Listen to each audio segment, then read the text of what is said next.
What's up, guys? I'm Randall. This is Grunt Proof. These are about the worst conditions to have to set up any kind of shelter, and yet here we are. This is the Snugpak Stratosphere Bivy tent, Grunt Proof.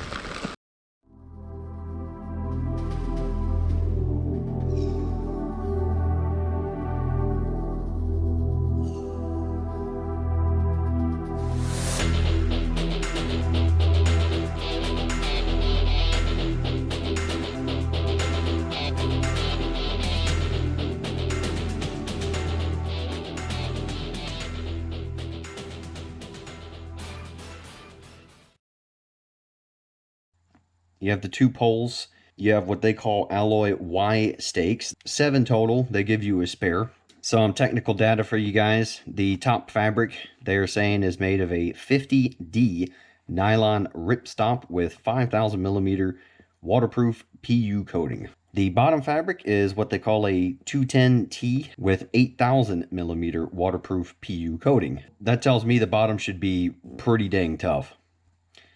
The mesh is a 50D polyester no-seam mesh. It has a 3/4 length side zipper. That's cool, so you don't have to just climb in there feet first from the top. All the seams are tape sealed. The dimensions are 91 inches by 32 by 20, or 230 centimeters by 80 by 50. This is exactly why I never got into just camping in a bivvy alone. Even though this is kind of like a tent shelter type deal, and weather like this, how are you supposed to get into it without absolutely soaking the inside of it and then staying wet all night? Pretty hard to do. So even a shelter like this, you're probably gonna have to bring some kind of tarp so you have overhead cover to set it up. All right, we're set up. Let's get the hell out of here. You can see the ventilation. The mesh screen for air is right up there at the head, and that's where the wind is coming from. So that's pretty cool. You can see the air filling it up. It means you get some ventilation. Well, if you want to test something in harsh conditions, these are about the best you can ask for.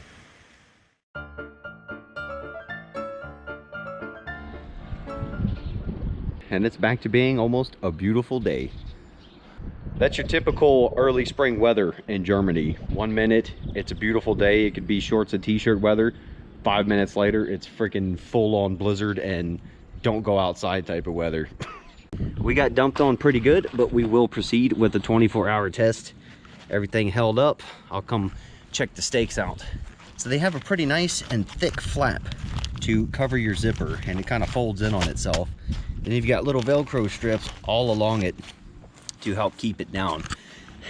Nice thick flap up here to protect your zipper. And of course, all these seams are double stitched and waterproof seam tape. Got a nice big oversized flap here. This is some kind of heavy duty hard stuff they put in here, and that kind of helps to keep this flap down so it doesn't come up. Those kind of interlock right there, and your zipper is back there. So you've got tons of coverage on your zipper.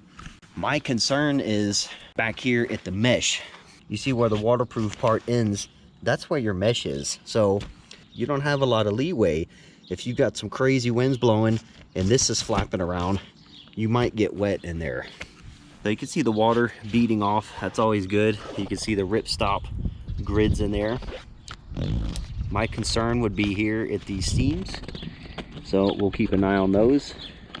One thing I do not like so far is the zipper. It's your typical small and fragile feeling Snugpak zipper.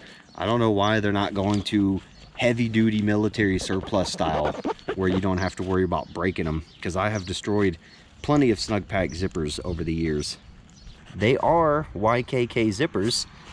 They're just tiny. All right, well, it's been over 24 hours.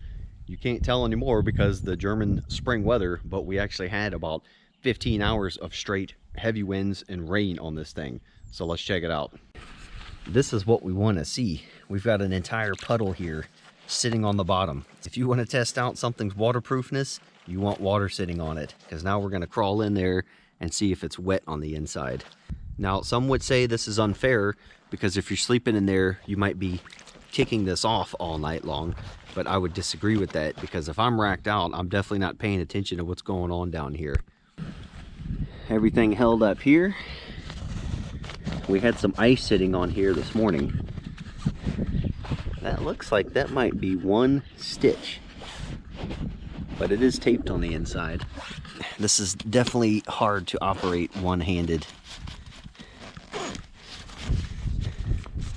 I'm going to try to open this without getting water into it, so we can be as fair as possible. I think that's doable. Yeah, all right.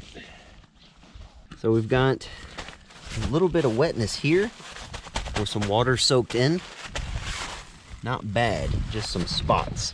So if you're on a sleeping mat, you should be fine. Now let's see if we can get into the bottom, see what's going on in there. What I'm gonna have to do is undo it from the pegs, flip it inside out. Oh, it's definitely wet in there. There we go. Guys, it is absolutely soaked on the inside. So if you're sleeping in this thing and you got a pool of water at the bottom and you're not kicking your feet constantly to get the water off, your feet will get soaked. So my first thought is, okay, knowing that, I would bring my MSS bivy to put it on the inside. But think about it. This is a bivy tent. This is designed to protect you from the elements. Well, it doesn't do that. The MSS bivy, I've slept in pouring rain, wide out in the open. I've slept in snow. While everybody complains about its bulkiness and weight, it will truly protect you from the elements.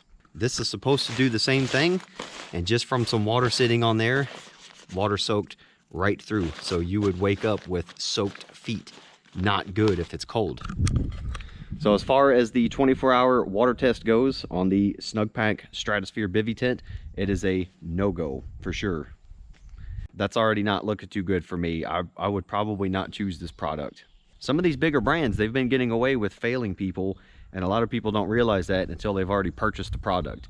Do you think I can send this back to Snugpak and say, hey, well, this thing leaked like crazy and my feet would have been soaked because it's not waterproof like you claimed?